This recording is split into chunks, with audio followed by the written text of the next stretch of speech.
إن الحمد لله نحمده ونستعينه ونستغفره ونؤمن به ونتوكل عليه ونعوذ بالله من شرور أنفسنا ومن سيئات أعمالنا من يهده الله فلا مضل له ومن يضلل فلا هادي له ونشهد أن لا إله إلا الله وحده لا شريك له ونشهد أن سيدنا ونبينا ومولانا محمدًا عبده ورسوله الذي أرسله الله تبارك وتعالى في كلامه المجيد وفي فرقانه الحميد أعوذ بالله من الشيطان الرجيم بسم الله الرحمن الرحيم والعصر إن الإنسان لفي خسر إلا الذين آمنوا وعملوا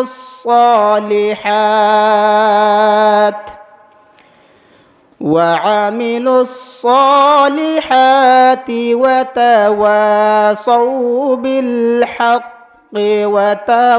وتواصوا بالصبر وقال سيدنا رسول الله صلى الله عليه وسلم كل أمتي يدخلون الجنة إلا من أبى قيل ومن أبى قال من أطاعني دخل الجنة قال من عصاني فقد أبى صدق الله العظيم وصدق رسوله النبي الأمي الكريم ونحن على ذلك من الشاهدين والشاكرين والحمد لله رب العالمين محبتের সঙ্গে দুরূদ শরীফ পড়ি সাল্লাল্লাহু আলা সাইয়্যিদিনা ওয়া মাওলানা মুহাম্মদ وعلى آله وأصحابه وسلم صلى الله على سيدنا ومولانا محمد وعلى آله وأصحابه وسلم صلى الله على سيدنا ومولانا محمد وعلى آله وأصحابه وسلم পূর্বদিরায় জামে মসজিদের উদ্যোগে আয়োজিত আজকের বার্ষিক ইসলামী মহাসম্মেলনে চলমান অধিবেশনে সভাপতির আসনে আসীন আমার শ্রদ্ধাভাজন ব্যক্তিত্ব জনাব সভাপতি সাহেব ও পূর্বদিরাই গ্রামের আশপাশ এরিয়া থেকে আগত যুবক ভাই ও মুরব্বী বাবারা, আসুন আমি আপনাদের খেদমতে পবিত্র কালামুল্লাহ শরীফের 30 নম্বর পারার ছোট্ট একটি সূরা সূরাতুল আসর অর্থাৎ ওয়াল আসরি সূরা আপনাদের খেদমতে তিলাওয়াত করেছি এবং বিশ্বনবীজির অসংখ্য গণিত হাদিসের ভান্ডার থেকে একখানা হাদিস আপনাদের সামনে পাঠ করেছি। আমি আমার তিলাওয়াতকৃত সূরা এবং পাঠকৃত হাদিসকে সামনে রেখে কিছু আলোকপাত করার চেষ্টা করব, যদি আল্লাহ তৌফিক দান করেন। যাই হোক, আমি আলোচনা শুরু করার পূর্বে আপনাদের সঙ্গে আমার কিছু কথা, আমি যতটুকুন আলোচনা করব আপনারা তো আমলের নিয়তে শুনতে রাজি আছেন? কারা কারা রাজি? আল্লাহকে হাত তুলে দেখাইয়া দেন। আয় আল্লাহ কবুল আর মঞ্জুর করে নাও। আল্লাহ যেন আমাকেও ইখলাসের সাথে কথাগুলো বলার তৌফিক দেন। আমরা সর্বপ্রথমই মহান আল্লাহর শুকরিয়া আদায় করি যে আল্লাহ রাব্বুল আলামিন আমাদেরকে দুনিয়ার বিভিন্ন জায়জামেলা থেকে ফারেগ করে এই মসজিদের সামিয়ানার নিচে আসার এবং বসার সুযোগটুকুন দিয়েছেন। এই জন্য আমরা আবেগে আওয়াজে আল্লাহর শুকর আদায় করি, আলহামদুলিল্লাহ। আজকে আমরা এমন এক সময় এই মাহফিলের মধ্যে উপস্থিত হয়েছি যেই সময় নাস্তিক বেঈমানেরা কুরআনকে কীরকমভাবে দুনিয়া থেকে বিদায় করে দেওয়া যায়, হাদিসকে কীরকমভাবে দুনিয়া থেকে বিদায় করা যায়, মুসলমানদেরকে কীরকমভাবে নাস্তানাবুদ করা যায়, বিশ্বনবীজিকে নিয়ে কটূক্তি করতেছে, আল্লাহকে নিয়ে গালিগালাজ করতেছে, আল্লাহকে গালিগালাজ করতেছে। কিন্তু এই সময়ের মধ্যে আল্লাহ আমাদেরকে যাচাই বাছাই করে খাস করে নির্দিষ্ট করেই মজলিসের মধ্যে আসার এবং বসার সুযোগ দিয়েছেন। এই জন্য আমরা উচ্চস্বরে আবার আল্লাহর শুকর আদায় করি, আলহামদুলিল্লাহ। আল্লাহর নবী বলে গেছেন, আমার আখিরি জমানার উম্মতেরা ইহুদি খ্রিস্টানদের হাতে মার খাইবে। তখন সাহাবায়ে কেরাম প্রশ্ন করলেন, ওগো আল্লাহর পয়গম্বর, তাহলে তো মনে হয় আপনার আখিরি জমানার উম্মতের সংখ্যা কম হবে।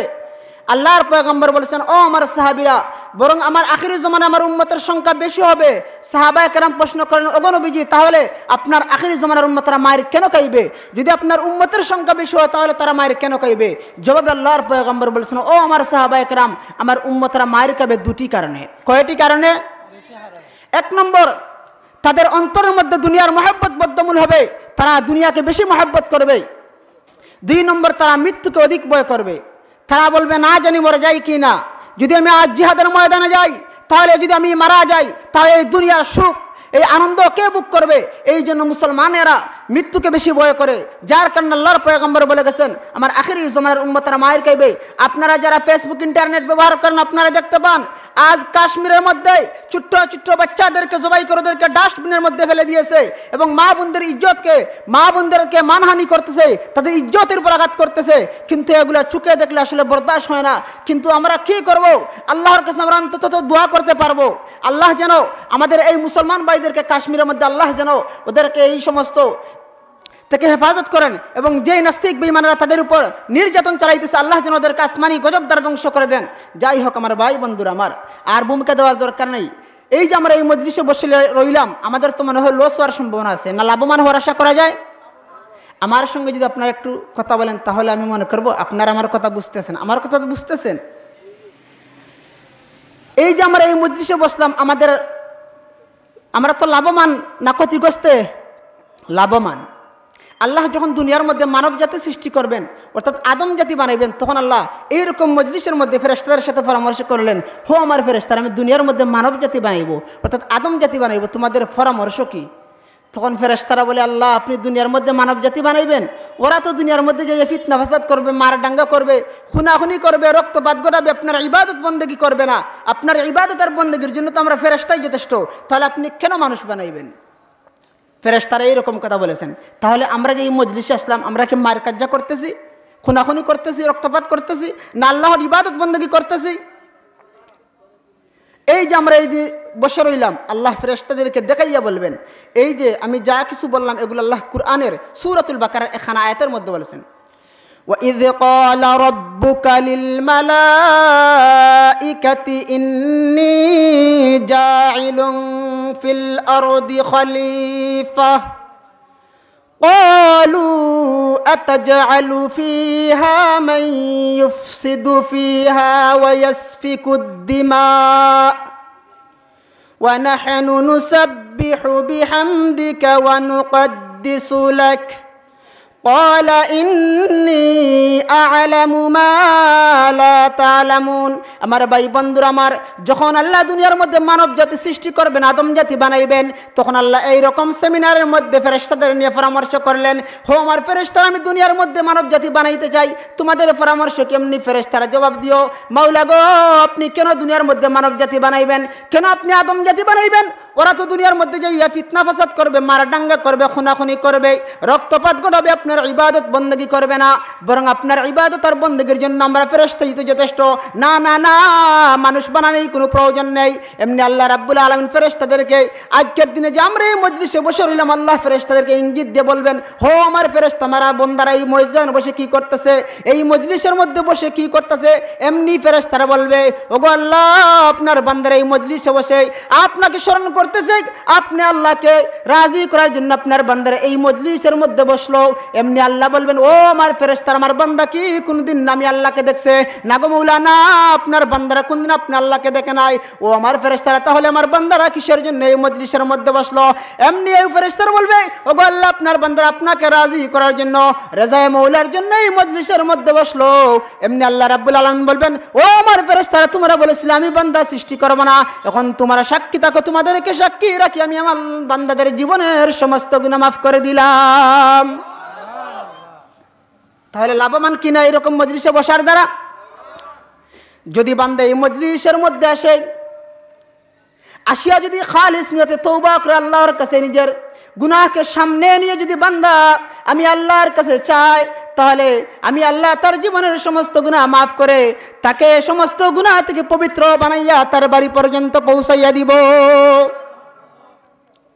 এই যে যখন আল্লাহ দুনিয়ার মধ্যে মানব জাতি সৃষ্টি করার মতো আদম জাতি বানাইলেন, আদম বানানোর পরে আল্লাহ রাব্বুল আলামিন ফেরেশতাদেরকে বললেন, ও ফেরেশতারা, আদমকে সেজদা করো। আদম সেজদা করলেন।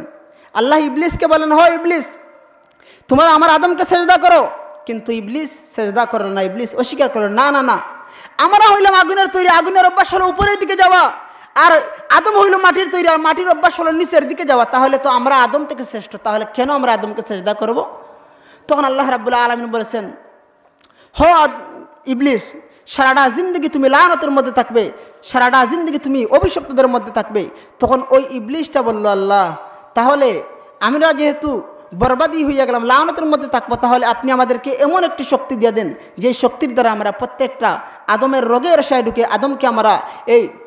আদমকে আমরা কুমন্ত্রণা দিয়ে তাকে গুনার কাজ করাইতে পারি। তখন আল্লাহ রাব্বুল আলামিন বলেন, হে ইবলিস, তুমি জেনে রাখো, তোমাকে আমি এই শক্তি দিয়ে দিলাম, তবে তুমি জেনে রাখো, আমার বান্দা তুমি যখন আমার বান্দাকে কুমন্ত্রণা দিয়ে গুনার কাজ করাইবে, আমার বান্দা যখন তুমি তোমার সারাটা জিন্দগি তাকে কুমন্ত্রণা দিয়ে গুনার কাজ করাইলে, আর আমার বান্দা যদি একটা সেকেন্ড আমি আল্লাহর দিকে মুতাওয়াজ্জি হইয়া যদি আমি আল্লাহর কাছে খেদে খেদে বলে, প্রভু গো, জীবনে অনেক গুনাহ করেছি, মাফ করে দাও, আমি আল্লাহ তার এই এক সেকেন্ড বলার কারণে আমি তার জীবনের সমস্ত গুনাহ মাফ করে দেব। যাই হোক, আমি আপনাদের খেদমতে যে সূরাখানা তিলাওয়াত করেছি, এই সূরা সম্পর্কে আলোচনা বুঝতে হলে আগে জানতে হবে ওই সূরার শানে নুজুল কি, অর্থাৎ কোন কারণে আল্লাহ এই সূরাখানা নাজিল করলেন। প্রত্যেকটা আয়াত অথবা সূরা নাজিল হওয়ার একটা প্রেক্ষাপট আছে, শানে নুজুল আছে, নাজিল হওয়ার কারণ আছে। এই সূরাতুল আসর নাজিল হওয়ার কারণ হইল, ওই সূরাতুল আসর নবীজির একজন সাহাবী সৈয়দনা হযরতে আবু বকর সিদ্দিক রাদিয়াল্লাহু আনহু এর শানে নাজিল করেছেন। জিরো বলেন সুবহানাল্লাহ। উনি কোন আবু বকর? উনি ওই আবু বকর যেই দিন আল্লাহর পয়গম্বর নবুয়ত পেলেন, নবীজি সর্বপ্রথমে আবু বকরের কাছে দ্বীনের দাওয়াত দিয়েছেন, আবু বকর কালিমা পড়ো। সঙ্গে সঙ্গে আবু বকর সিদ্দিক রাদিয়াল্লাহু আনহু কালিমা পড়ে মুসলমান হয়ে গেছেন। উনি এমন এক আবু বকর, যে আবু বকর হিজরতের রাত্রে নবীজির সঙ্গে ছিলেন। আমার ভাই বন্ধুরা আমার, যখন আবু বকর সিদ্দিক রাদিয়াল্লাহু আনহু ইসলাম ধর্ম গ্রহণ করলেন, তখন আবু বকর সিদ্দিক রাদিয়াল্লাহু তাআলা আনহুর যা সমস্ত সম্পদ ছিল সবগুলাকে একটি পুটলি বানাইয়া, যা আমাদের গ্রামের ভাষা বলে গাট্টি, একটি গাট্টি বানাইয়া নবীজির খেদমতে নিয়ে দিয়ে দিলেন। ওগো আল্লাহর পয়গম্বর, ইসলামের কাজে আমার সম্পদগুলো আপনি নিয়োজিত করবেন, ব্যয় করবেন। তখন অন্যান্য লোকেরা বলতে লাগলো, ও আবু বকর, তোমার সমস্ত সম্পদ তুমি তোমার নবী মুহাম্মদকে দিয়ে দিলে, তাহলে তুমি বাকি জিন্দগি কি করে চলবে, কি করে তুমি খাবে? তখন আবু বকর সিদ্দিক রাদিয়াল্লাহু আনহু বলেছেন, আমার ঘরের মধ্যে আমি আমার আল্লাহ এবং রসুলকে রেখে এসেছি, আমার কোনো টেনশন নেই, আমি কীরকম ভাবে খাবো এই টেনশন আমার নেই, আল্লাহ আমার সঙ্গে আসেন। তখন হযরত আবু বকর সিদ্দিক রাদিয়াল্লাহু আনহু মনে পড়লো একদিন নবীজিকে দেখতে যাইবেন। যখন নবীর সাহাবী আবু বকর সিদ্দিক রাদিয়াল্লাহু আনহু আল্লাহর নবীকে দেখতে যাইবেন, আবু বকরের ভালো কোনো কাপড় নেই, ভালো কোনো জামা নেই। নবীর সাহাবী আবু বকর একটি সালার চটগায়ের মধ্যে দিয়া মাথাটা নিচের দিকে দিয়া নবীজির দিকে যাইতেছেন। রাস্তার মধ্যে মুনাফিকের বাচ্চারা, কাফির বেঈমানরা তারা পরামর্শ করতেছে, দেখো দেখো দেখো মুহাম্মদের সাহাবী আবু বকর মুহাম্মদের কাছে গিয়া সমস্ত সম্পদ দিয়া সে এখন ফকির হইয়া গেল, সে এখন খেসারতে চলে গেল, সে এখন ধ্বংসের পথে চলে গেল, সে এখন অধপতনে চলে গেল। এমনি আল্লাহর নবীর সাহাবী আবু বকর মনের মধ্যে কষ্ট পাইলেন, কিন্তু আবু বকর কি বলবেন, কোনো কিছু বলার সামর্থ্য আবু বকরের কাছে নেই। এমনি হযরতে আবু বকর সিদ্দিক রাদিয়াল্লাহু আনহু আকাশের দিকে মুতাওয়াজ্জি হইয়া আল্লাহর দিকে তাকাইয়া বলেন, ওগো মাওলা, আমি আমার সমস্ত সম্পদ তোমার কাজে আমি নিয়োজিত করার জন্য আমার নবীকে দিয়ে দিলাম। আজ কাফির বেঈমান আমাকে নিয়ে সমালোচনা করে, বলে আমি নাকি খেসারতে, আমি নাকি ধ্বংসের পথে, আমি নাকি অধপতনে। এমনি আল্লাহ রাব্বুল আলামিন জিবরাইলকে বললেন, ও জিবরাইল, আর দেরি করো না, যাও এই মুহূর্তে যাও। রে জিবরাইল, আর দেরি করো না, এই মুহূর্তে যাই আমার নবী মুহাম্মদের কাছে আমার আবু বকরকে সালাম দিয়ে দাও। ও জিবরাইল, শুধু সালাম নয়, সাথে সাথে একখানা সূরা নিয়ে যাও, অর্থাৎ ওয়াল আসরি সূরা খানা নিয়ে যাও, আমার নবীর কাছে তিলাওয়াত করবা। এমনি জিবরাইল আলাইহিস সালাম নবীজির সামনে আইসা বলেন, আসসালামু আলাইকা ইয়া রাসূলুল্লাহ। ওগো নবীজি, এই মুহূর্তে আল্লাহ খানা সূরা নাজিল করেছেন এবং এরই পূর্বে আল্লাহ আবু বকরকে সালাম দিয়েছেন। ওগো নবীজি, একটু পরে আপনি দেখতে পারবেন আপনার সাহাবী আবু বকর কাঁদতে কাঁদতে আপনার সামনে উপস্থিত হইবেন। নবীজি গো, আপনার সাহাবী আবু বকর ইসলাম ধর্ম গ্রহণ করে সমস্ত সম্পদ আপনার খেদমতে দেওয়ার কারণে মক্কার কাফির বেঈমান আবু বকরকে কষ্ট দিয়েছে। আবু বকর দুঃখ ভারাক্রান্ত হৃদয় নিয়া আপনার দরবারে হাজির হইবেন। নবীজি গো, আপনি আল্লাহর পক্ষ থেকে আবু বকরকে সালাম দিবেন এবং সূরা খানা তিলাওয়াত করাইবেন। এমনি যেই মাত্র নবীর সাহাবী আবু বকর নবীজির সামনে হাজির, এমনি আবু বকর কাঁদে। নবীজি আবু বকরকে দেখে মুস্কি হাসি মেরে দিলেন, জিরবান সুবহানাল্লাহ। নবীজির হাসির মধ্যে রহস্য রয়েছে। যেই নবীজি উম্মতের জন্য কি নবীজির মায়া কম? যেই নবীজি সারাটা জিন্দগি উম্মতি উম্মতি বলে কেঁদে গেছেন, নবীজি খবরের মধ্যে শায়িত অবস্থায় উম্মতি উম্মতি বলে কাঁদতেছেন, হাসরের ময়দানে নবীজি এই উম্মতের জন্য কাঁদবেন, উম্মতি উম্মতি বলে কাঁদবেন। অন্যান্য নবীরা বলেন ইয়া নাফসি ইয়া নাফসি, নিজের জান লিয়ে অন্যান্য নবীরা নিজের জানের চিন্তা করবেন, কিন্তু আমার আপনার নবী সাইয়্যিদুল মুরসালিন খাতামুন নবিয়্যিন রাহমাতুল লিল আলামিন কিন্তু ওই হাসরের ময়দানে উম্মতের চিন্তা করবেন। যেই মাত্র নবীর সাহাবী আবু বকর কেঁদে কেঁদে নবীজির সামনে গেলেন, এমনি আল্লাহর পয়গম্বর বললেন, হো আবু বকর, তুমি কেন কাঁদো? আবু বকর রে, জেনে রাখো আল্লাহ তোমাকে এই মুহূর্তে সালাম দিয়েছেন। এমনি নবীর সাহাবী হযরত আবু বকর বলেন, ইয়া রাসূলুল্লাহ, ইয়া হাবিবাল্লাহ, ওগো আল্লাহর পয়গম্বর, আল্লাহ কি আমার নাম ধরে সালাম খানা দিয়েছেন? আমি আবু বকরের নাম কি উল্লেখ করেছেন? এমনি আল্লাহর নবী বলেন, আবু বকর রে, আল্লাহ রাব্বুল আলামিন তোমার নাম ধরে সালাম দিয়েছেন। জিরে বলেন সুবহানাল্লাহ।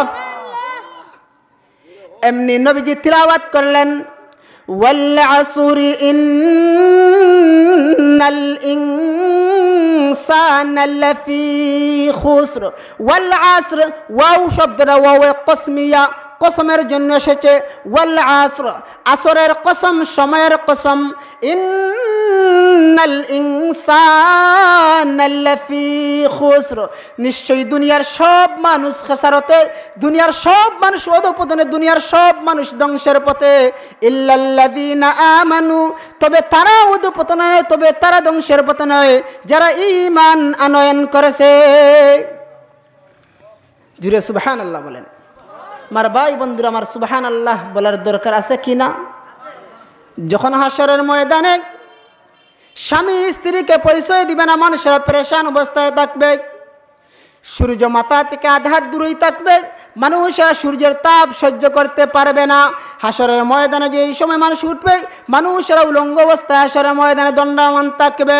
আম্মা জান হযরত আয়েশা সিদ্দিকা রাদিয়াল্লাহু আনহা বলেন, ইয়া রাসূলুল্লাহ, ইয়া হাবিবাল্লাহ, ওগো আল্লাহর পয়গম্বর, হাসরের ময়দানে মানুষেরা উলঙ্গ অবস্থায় উঠবে, তাহলে একজন কি আরেকজনের লজ্জাস্থানের দিকে তাকাইবে না? এমনি আল্লাহর পয়গম্বর ডেকে বললেন, ও উম্মুল মুমিনিন না আয়েশা জেনে রাখো, হাসরের ময়দানে যখন মানুষেরা উলঙ্গ অবস্থায় উঠবে, তার পরনে কাপড় আছে কিনা সেই খবরই জানবে না। আমার ভাই বন্ধুরা আমার, যেই সময় মানুষেরা হাসরের ময়দানে যাইবে, দণ্ডায়মান থাকবে, যেই মানুষটা যেই জায়গার মধ্যে দণ্ডায়মান থাকবে, সূর্য মাথা থেকে আধা হাত দূর হই মানুষ সেই জায়গার মধ্যে সাঁতার কাটতে থাকবে। তখন হাসরের ময়দানের সমস্ত লোকেরা একত্রিত হইয়া তারা হাসরের ময়দানের তাপ সহ্য করতে পারে না। এই কষ্টের মধ্যে পড়িয়া তারা সবাই পরামর্শ করবে, আমরা যাই কোন নবীর কাছে যাইয়া বলি, নবী যেন আল্লাহর কাছে সুপারিশ করেন যে আল্লাহ কেন হাসরের ময়দানের বিচার শুরু করেন না। এমনি তারা হযরতে ঈসা আলাইহিস সালামের কাছে যাইয়া বলবে, ওগো আল্লাহর পয়গম্বর ঈসা, আপনি আল্লাহর কাছে সুপারিশ করুন, কেন আল্লাহ হাসরের ময়দানের বিচার শুরু করেন না। আমরা হাসরের ময়দানে এমন কষ্টের মধ্যে আছি, আমরা আর সহ্য করতে পারি না। এমনি আল্লাহর পয়গম্বর ঈসা বলবেন, না না না, আমি পারবো না। যদি এখন আমি আল্লাহর কাছে সুপারিশ করি, আর যদি আল্লাহ আমার সুপারিশটাকে ফিরাইয়া দেন, যদি আল্লাহ আমার সুপারিশকে গ্রহণ না করেন, তাহলে এটা আমি নবীর জন্য অপমানজনক হবে। না না না, আমি পারবো না। যাও তোমরা আল্লাহর পয়গম্বর মূসা আলাইহিস সালামের কাছে। এমনি হাসরের ময়দানের লোকেরা একত্রিত হইয়া আল্লাহর পয়গম্বর মূসা আলাইহিস সালামের কাছে যাইয়া বলবে, ওগো নবীজি মূসা, আপনি আল্লাহর কাছে সুপারিশ করুন, আল্লাহ কেন হাসরের ময়দানে বিচার শুরু করেন না, আমরা আর সহ্য করতে পারি না। সূর্য মাথা থেকে আধ হাত দূর হই, যেই জায়গায় আমরা দণ্ডবান সেই জায়গার মধ্যে সাঁতার কাটতেছি, নিজের গাম বের হয়ে আমরা সেই জায়গার মধ্যে সাঁতার কাটতেছি। ওগো নবীজি মূসা, আপনি আল্লাহর কাছে সুপারিশ করুন। এমনি আল্লাহর পয়গম্বর মূসা বলবেন, না না, আমি পারবো না। যদি এখন আমি আল্লাহর কাছে সুপারিশ করি, আর আল্লাহ যদি বলেন, হ মূসা, তুমি একটি ছেলেকে কেন অযথা মেরেছিলে, যদি এটা মূসা আলাইহিস সালামের দোষ নয়, যদি আল্লাহ বলেন মূসা রে তুমি কেন মেরেছিলে, এই কথা বলে আমি আল্লাহর কাছে লজ্জিত হয়ে যাব। যদি আল্লাহ আমাকে এই কথা বলেন, আর যদি আল্লাহ আমার সুপারিশকে কবুল না করেন, তাহলে এটা আমি নবীর জন্য অপমানজনক হবে। না না না, আমি পারবো না। যাও তোমরা আল্লাহর পয়গম্বর ইব্রাহিম আলাইহিস সালামের কাছে যাও। এমনি হাসরের ময়দানের লোকেরা একত্রিত হইয়া আল্লাহর পয়গম্বর হযরতে ইব্রাহিম আলাইহিস সালামের কাছে যাইয়া বলবে, ওগো আমাদের জাতির পিতা ইব্রাহিম, আপনি আল্লাহর কাছে সুপারিশ করুন, হাসরের ময়দানের বিচার কেন ওখানে শুরু হয় না, আমরা আর সহ্য করতে পারি না। মাথা থেকে আধা হাত দূরে সূর্য। ওগো আল্লাহর পয়গম্বর, একটু আমাদের প্রতি সদয় হন, একটু আল্লাহর প্রতি বলেন, কেন আল্লাহ হাসরের ময়দানের বিচার শুরু করেন না। এমনি নবী ইব্রাহিম বলবেন, না না না, আমি পারবো না। যদি আল্লাহ আমাকে বলেন, ইব্রাহিম রে তুমি তো তোমার ছেলে ইসমাইলকে জবাই করতে পারলে না, যদিও ইব্রাহিমের কুরবানি কবুল হয়েছে, যদি আল্লাহ বলেন, ও ইব্রাহিম তুমি তো পারলে না তোমার ছেলেকে জবাই করতে, তাহলে এটা আমি নবীর জন্য অপমানজনক হবে। না না না, আমি পারবো না। যাও তোমরা তোমাদের আদি পিতা হযরতে আদম আলাইহিস সালামের কাছে। এমনি হাসরের ময়দানের লোকেরা একত্রিত হইয়া আদি পিতা আদমের কাছে যাইয়া বলবে, ওগো আমাদের আদি পিতা আদম, আমরা এখন এমন এক অবস্থার মধ্যে আছি, আমরা হাসরের ময়দানে খুব কষ্ট করতেছি, সূর্য মাথা থেকে আধা হাত দূরই আমরা সহ্য করতে পারি না। আপনি আল্লাহর কাছে সুপারিশ করুন, কেন আল্লাহ হাসরের ময়দানের বিচার শুরু করেন না। তখন হযরত আদম আলাইহিস সালামের স্মরণ পড়ে যাবে, আল্লাহ যে আমাকে বলেছিলেন, ওয়ালা তাকরাবা হাদিহিশ শাজারাতা ফাতাকুনা মিনাজ জালিমিন, রে আদম তোমরা ওই গাছের নিকটবর্তী হইও না, যদি তোমরা ওই গাছের নিকটবর্তী হয়ে যাও, তাহলে তোমরা জালিমদের অন্তর্ভুক্ত হয়ে যাইবা। এমনি আমাদের আদি পিতা হযরত আদম বলবেন, না না না, আমি পারবো না। তোমরা সবাই একত্রিত হইয়া বিশ্ব নবী রাহমাতুল লিল আলামিনের কাছে চলে যাও।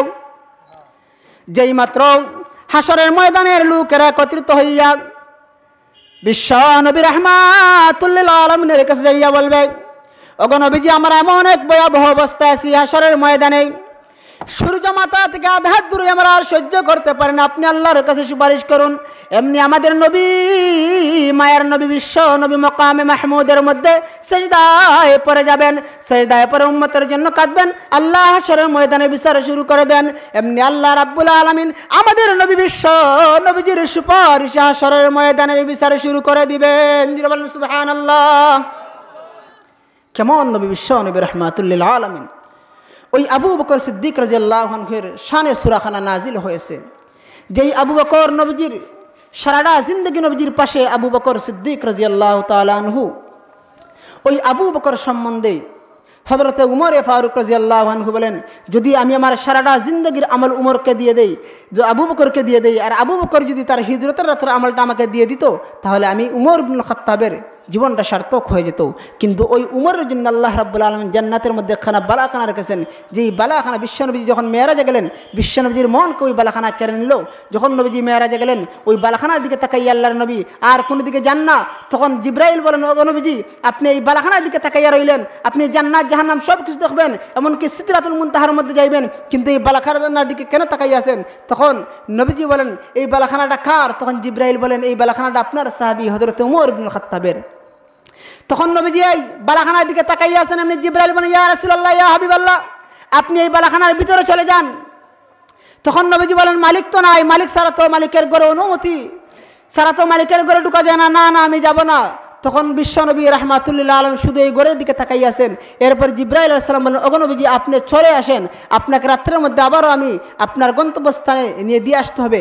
যাই হোক, আমি যেই কথা বলতে চাই যে হযরত উমর ইবনুল খাত্তাব আবু বকর সম্বন্ধে বলেছেন, যদি আমার সারাটা জিন্দগির আমল এই আবু বকরকে দিয়ে দেই, আর এই আবু বকর যদি তার হিজরতের রাত্রে আমলটা আমাকে দিয়ে দিত, তাহলে আমি উমর ইবনুল খাত্তাবের সারাটা জিন্দগি সার্থক হয়ে যেত।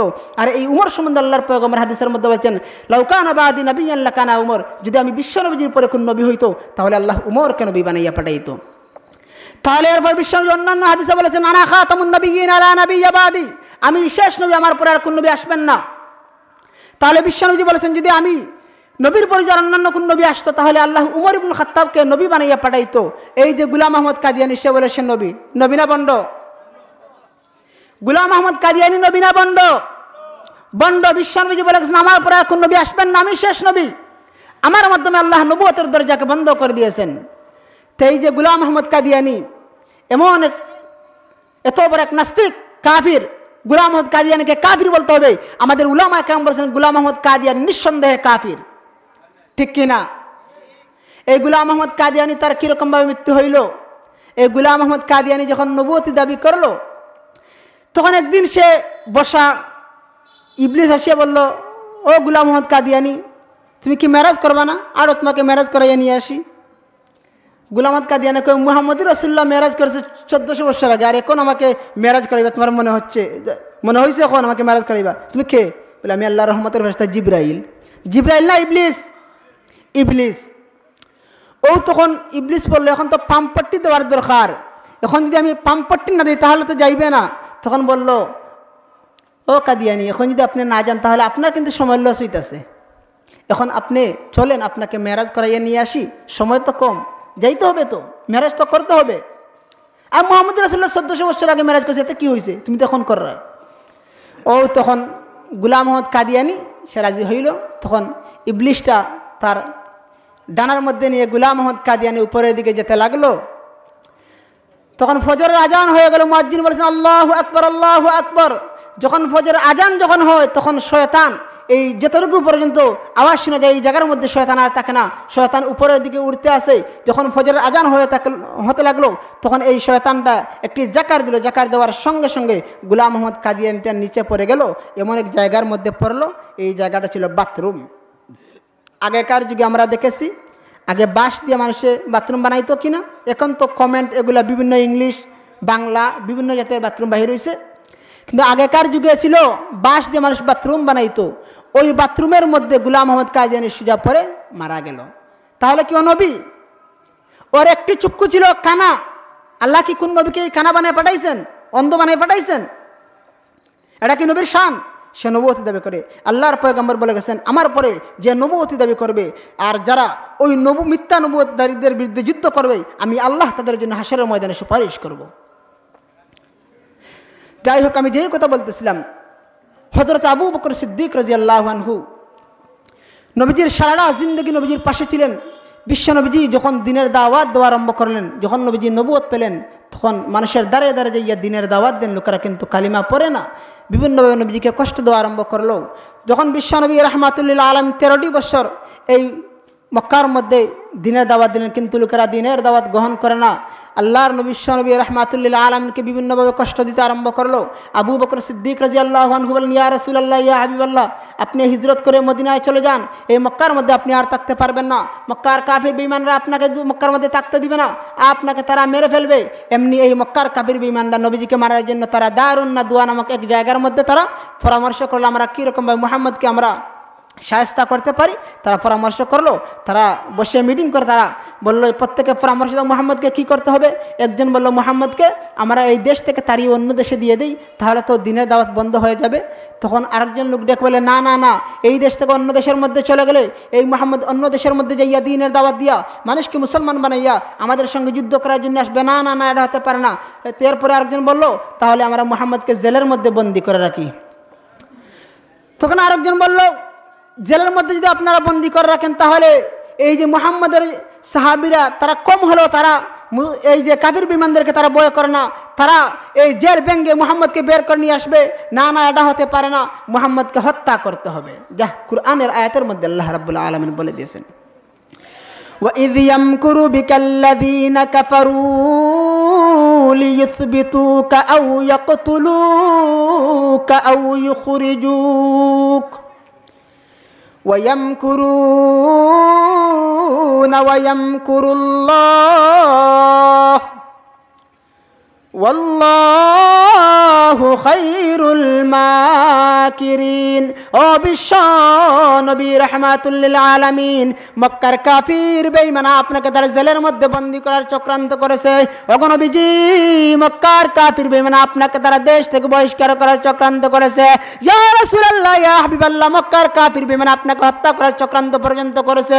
ওগো নবীজি, আপনি জেনে রাখেন, আমি আল্লাহ আরশের মধ্যে তাদের সমস্ত চক্রান্তকে দুলিশাত করে দিলাম। এই কাফির বেঈমানেরা এইরকম ভাবে তারা দারুন নাদওয়া নামক জায়গার মধ্যে নবীজিকে মারার জন্য তারা পরামর্শ করলো। তখন আল্লাহ রাব্বুল আলামিন বললেন, ওগো নবীজি, আপনি আর মক্কায় থাকতে পারবেন না, আপনার মাতৃভূমি আপনি আর মক্কায় থাকতে পারবেন না, আপনি হিজরত করে মদিনায় চলে যান। তখন নবীজি হিজরত করে চলে যাইবেন। আবু বকরকে বহুদিন আগে আল্লাহর পয়গম্বর বলেছিলেন, হো আবু বকর, তুমি কিন্তু আমার হিজরতের রাতের সাথী হইবা। যেই মাত্র নবীজি হিজরত করে মদিনায় চলে যাইবেন, নবীজি নিজের কামরার মধ্যে যাইয়া হযরত আলী রাদিয়াল্লাহু তাআলা আনহুকে বললেন, হো আলী, তুমি এই আমার কামরার মধ্যে তুমি শুয়ে থাকো, আমার কামরার মধ্যে তুমি থাকবা, তুমি পরে হিজরত করে মদিনার মধ্যে যাইবা, আমি নবী এখন হিজরত করে মদিনার মধ্যে চলে যাইব। আল্লাহর পয়গম্বর বিশ্ব নবী রাহমাতুল লিল আলামিন নিজের ঘর থেকে বাইরে হইবেন, কাফির বেঈমান নবীজির ঘরকে ঘেরা করে ফেলল। নবীজির ঘরের চতুর্দিকে পাথর নিয়ে বসে রইল নবীজিকে মারার জন্য। মুহাম্মদ বাইর হও, তোমাকে আমরা মেরে ফেলবো। এমনি আল্লাহর পয়গম্বর বিশ্ব নবী রাহমাতুল লিল আলামিন কিন্তু জানেন না। জিবরাইল আলাইহিস সালাম ঈসা বলেন, ইয়া রাসূলুল্লাহ, ইয়া হাবিবাল্লাহ, আপনি এখন মদিনায় হিজরত করে যাইবেন গো নবীজি, কাফির বেঈমান আপনার কামরার চতুর্দিকে দণ্ডায়মান, আপনাকে মেরে ফেলার জন্য আপনাকে মদিনায় যাইতে দিবে না। এমনি আল্লাহর পয়গম্বরকে হযরত জিবরাইল আলাইহিস সালাম বললেন, ওগো নবীজি, আপনি ওয়াজআলনা মিন বাইনি আইদিহিম সাদ্দান ওয়া মিন খালফিহিম সাদ্দান ওয়া মিন খালফিহিম সাদ্দান ফাআগশাইনাহুম ফাহুম লা ইউবসিরুন। এই আয়াত খান আপনি পরে বাইর হইবেন এবং এক মুষ্টি বালি হাতের মধ্যে নিয়ে কাফির বেঈমানদের বিরুদ্ধে ছুঁড়ে মারবেন। ওগো নবীজি, কাফির বেঈমানদের চক্ষু অন্ধ হয়ে যাবে গো নবীজি, আপনাকে তারা দেখবে না। ওগো নবীজি, আপনি বাইর হইয়া যান। এমনি আল্লাহর পয়গম্বর বিশ্ব নবী রাহমাতুল লিল আলামিন সুজা বাইর হইয়া গেলেন। আল্লাহর নবীজি বাইর হইয়া আবু বকরের দরজার সামনে যাইয়া কটকটা দিলেন, আবু বকর বাড়িতে আছেন কি? এমনি নবীর সাহাবী হযরতে আবু বকর দরজা খুলে বলে, ইয়া রাসূলুল্লাহ, ইয়া হাবিবাল্লাহ, নবীজি এখন কি হিজরত করে চলে যাবেন? আল্লাহর নবী আবু বকরের চেহারার দিকে তাকাইয়া বলেন, আবু বকর রে, তুমি কি ঘুমাও নাই? তুমি কি ঘুমাও নাই? তুমি কি ঘুমাও নাই? ও আবু বকর, তোমার চেহারাটা লাল হয়ে গেছে। ও আবু বকর, তুমি কি ঘুমাও নাই? নবীর সাহাবী আবু বকর বলেন, ইয়া রাসূলুল্লাহ, ইয়া হাবিবাল্লাহ, নবীজি গো, আপনি যেই দিন বলেছেন আবু বকর তুমি আমার হিজরতের সঙ্গে হইবা, সেই দিন থেকে নিয়ে এ পর্যন্ত আমি আবু বকর একটা মুহূর্তের জন্য বালিশের সঙ্গে মাথা লাগাই না। জিরে বলেন সুবহানাল্লাহ। নবীজি আবু বকরকে নিয়ে বাহির হইয়া গেলেন, হিজরত করার উদ্দেশ্যে মদিনার দিকে যাইবেন।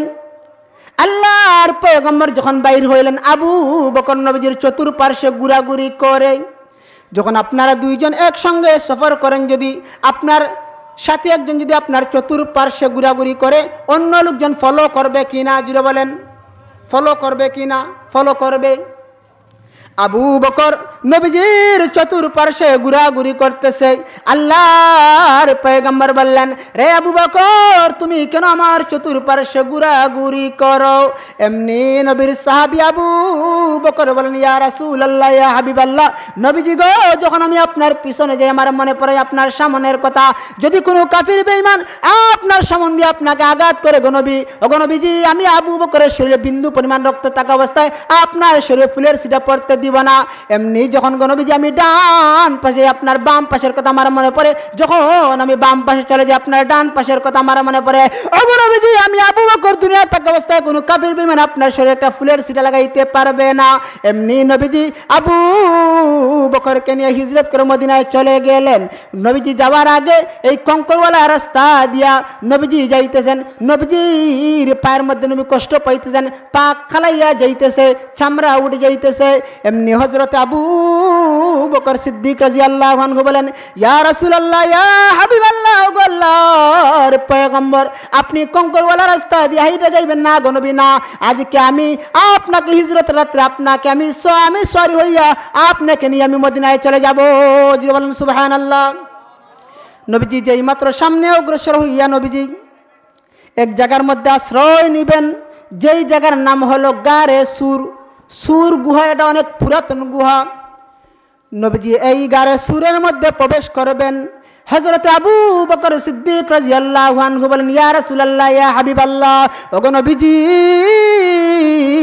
আপনি এখন ঢুকার প্রয়োজন নাই গো নবীজি। ইয়া রাসূলুল্লাহ, ইয়া হাবিবাল্লাহ, আমি আবু বকর আগে গারে সুরের মধ্যে ঢুকবো, এটা পুরাতন গুহা, সাপ বিচ্ছু থাকতে পারে। এমনি নবীর সাহাবী আবু বকর যেই মাত্র গারে সুরের মধ্যে ঢুকলেন, ঢুকে সাপের গর্ত পেলেন। এমনি নবীর সাহাবী আবু বকর সাপের গর্ত গুলা কাপড় দিয়া কেটে রাখলেন। যেই মাত্র আর আবু বকরের কাছে কোনো কাপড় নেই, একটি গাতা বাকি। এমনি ওই আবু বকর বলেন, ইয়া রাসূলুল্লাহ, ইয়া হাবিবাল্লাহ, ও নবীজি, আপনি এখন গারে সুরের মধ্যে প্রবেশ করতে পারেন।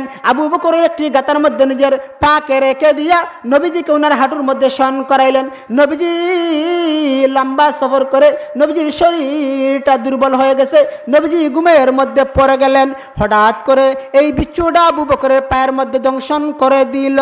যেই মাত্র বিচ্ছু আবু বকরের পায়ের মধ্যে দংশন করে দিল, নবীর সাহাবী আবু বকর কাদার কোনো ইচ্ছা নেই। আবু বকর মনে মনে চিন্তা করেন, যখন এখন যদি আমি কেঁদে ফেলি তাহলে নবীজির কষ্ট হবে, না আমি কাঁদবো না। কিন্তু নবীর সাহাবী আবু বকর চোখের পানি ধরে রাখতে পারলেন না। পানিটা বাহির হইয়া নবীজির চেহারা মধ্যে যখন পড়লো, আল্লাহ পয়গম্বর ঘুম থেকে উঠে বললেন, ও আবু বকর, তুমি কেন কাঁদো? আবু বকর রে, তুমি কেন কাঁদো? এমনি নবীর সাহাবী আবু বকর বললেন, ইয়া রাসূলুল্লাহ, ইয়া হাবিবাল্লাহ, নবীজি গো, আমার কাঁদার কোনো ইচ্ছা ছিল না গো নবীজি, একটি সাপ আমাকে দংশন করেছে গো নবীজি। এমনি আল্লাহর পয়গম্বর বললেন, আবু বকর রে, তোমার কোন জায়গায় সাপ কামড় মেরেছে আমাকে দেখাও তো। এমনি যেই মাত্র নবীর সাহাবী আবু বকর কাটা জায়গা দেখাইলেন, আল্লাহর পয়গম্বর মুখ থেকে তুতু মুবারক নিয়া সাথে সাথে লাগাইয়া দিলেন। আবু বকর বলেন, মুহূর্তের মধ্যে আমার সমস্ত ব্যথা কমে গেল। হযরত আবু বকর সিদ্দিক রাদিয়াল্লাহু আনহু যেই মাত্র গারে সুরের মধ্যে অবস্থান করলেন, এই গারে সুরের মধ্যে মাকড়সা জাল বুনেছিল, ওই জালের মধ্যে কবুতর ডিম পেরেছে।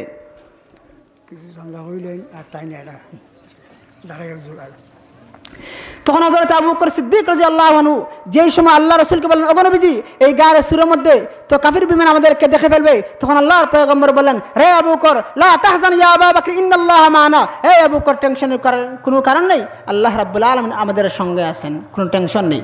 নবীজি হিজরত করে সোজা মদিনার দিকে চলে গেলেন। যাই হোক, যেটুকু সময় দেওয়া হয়েছে, আপনাদের মুআজ্জাজ মেহমান ঢাকা থেকে আগত হযরত আপনাদের কাছে চলে আসছেন, মোটামুটি কাছেই চলে আসছেন। হুজুর বয়ান করবেন, গুরুত্বপূর্ণ নসিহত হবে। এখন আপনাদের সামনে আমার আবদার, আমি সিলেট থেকে এসেছি, আপনারা আমাকে মহব্বত করে নিয়েছেন, আমি আপনাদের মেহমান, আমি কিছু আবদার করব। এটা মসজিদের কিছু হাজত আছে, প্রয়োজন আছে, আপনারা কিছু দান সদকা করতে হবে।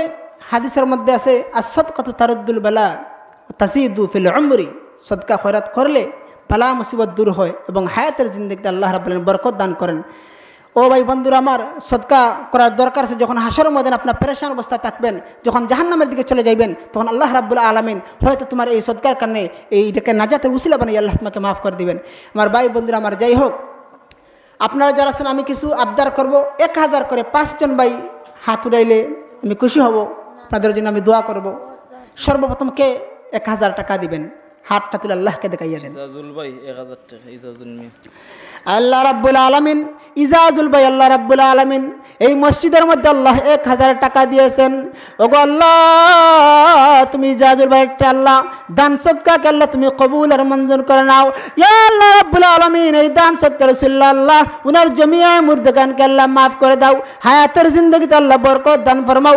আল্লাহ রাব্বুল আলামিন উনার পরিবারের আল্লাহ তুমি অভাব অনটনকে দূর করে দাও। আমিন ইয়া রাব্বুল আলামিন। 2 নম্বর, কোন ভাই 1000 টাকা দিবেন? ভাই টাকা পয়সা থাকে না, আসলে টাকা পয়সা আপনার তো বাজারে যান, 1000 টাকা নিয়ে বাজারে যান, 1000 টাকা নিয়ে আসতে পারবেন না। কিছু দান সদকা করেন, তাহলে সেই দিন আপনারা বুঝতে পারবেন যে এই দিন স্বামী স্ত্রীকে পরিচয় দিবে না, কেউ কাউকে পরিচয় দিবে না, প্রত্যেকেই পালাইতে আরম্ভ করবে। সেই দিন আপনারা বুঝতে পারেন। 2 নম্বরে কোন ভাই 1000 টাকা দিবেন? আসলে এই গ্রামটা তো আসলে তো গরিব না, আমরা বিভিন্ন জায়গায় মাহফিলে যাই, মানুষ ছোটো কিন্তু মানুষেরা মহব্বত করে বিভিন্ন জায়গায় মাহফিলে নেয়। কিন্তু চন্ডীপুর গ্রাম তো প্রভাবশালী একটা গ্রাম। আসলে কোন ভাই একটু তাড়াতাড়ি একটু বললে ভালো হয়, মুআজ্জাজ মেহমান আসতেছেন।